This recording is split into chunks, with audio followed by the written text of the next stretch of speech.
Earlier this year, Taylor Swift became the latest celebrity to enjoy enhanced vision, perfect vision, after undergoing laser eye surgery. Yeah, and sadly, not everyone is so lucky. Some patients report chronic pain and worsening eyesight. So how safe is the procedure? Joining us now is Professor Dan Reinstein.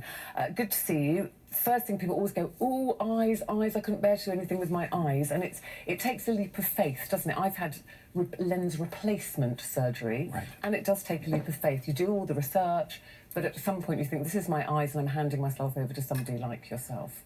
That's what right. are the risks and how high are the risks? Well, I mean, it goes without saying that any surgical procedure carries risks. We're very fortunate that vision enhancement surgery, be it by laser or by lens surgery, is now at a level of safety where patients who are well informed and who spend enough time researching it and, you know, visiting multiple clinics and making sure that they trust who they're going to, patients decide to have surgery knowing that the risks are very small. And what's the percentage-wise success rates of people that are perfectly happy? Oh, that's extremely high. I mean, the studies that were done in the US, the FDA did post-market studies on this, and they found that more than 95% of patients were extremely satisfied with the surgery, and that the complication rates are extremely low. If you look at all the FDA studies, it's well less than 1%. But Professor, for those people for whom it does go wrong, yeah, it is life-changing, it is that's right, very, very serious, very depressing. That's right. And what would happen to make it go wrong? Why often, if it does go wrong, is it a toss of the coin, or are there circumstances that dictate? Well, to use your words, it ought to be just the toss of the coin, not 50%. But the point is that those of us who are experts in this field will use our expertise maximally to avoid situations where we need to use our expertise to correct a problem. And that's the phrase.